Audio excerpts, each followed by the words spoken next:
Hello, അസ്സലാമു അലൈക്കും. എല്ലാവർക്കും ചെറിയ പെരുന്നാൾ ആശംസകൾ.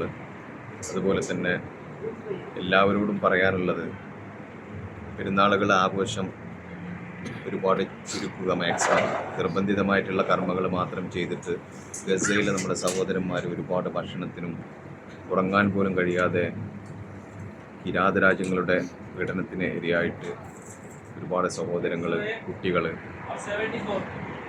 അവരുടെ മാതാപിതാക്കൾ ഒന്ന് ഉറങ്ങാനോ ഭക്ഷണം കഴിക്കാനോ വസ്ത്രമില്ലാതെ ഒരുപാട് ആളുകൾ കഴിയുന്നുണ്ട്.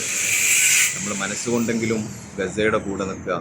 ഫലസ്തീൻ്റെ മോചനത്തിന് വേണ്ടി നാളെ പെരുന്നാൾ നിസ്കാരത്തിന് ശേഷം പടച്ച റബ്ബിനോട് ദുആ ചെയ്യുക.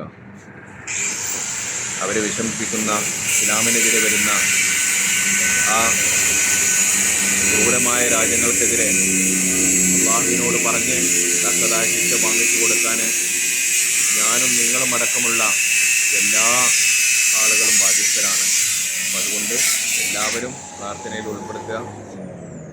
ഈ പെരുന്നാൾ ഗസയിലെ പിഞ്ചോമന മക്കൾക്കും നമ്മുടെ സഹോദരന്മാരാവും, അതുപോലെ തന്നെ ഇസ്ലാമിൻ്റെ മാർഗത്തിൽ ഷഹീദായ ഗസയിലെ നമ്മളെ കൂടപ്പിറപ്പുകൾക്കും വേണ്ടിയിട്ടാവട്ടെ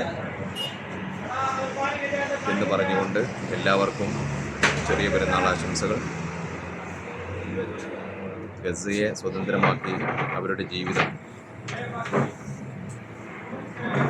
ധന്യമാക്കാൻ എല്ലാവരും പ്രാർത്ഥനയിൽ ഉൾപ്പെടുത്തുക. അവരെ ആക്രമിക്കുന്ന രാജ്യങ്ങൾക്കെതിരെ പടച്ചവൻ്റെ പരീക്ഷണം എത്രയും പെട്ടെന്ന് ഉണ്ടാവട്ടെ എന്ന ദുആയോടുകൂടി എല്ലാവർക്കും ചെറിയ പെരുന്നാൾ ആശംസകൾ. അസ്സലാമു അലൈക്കും.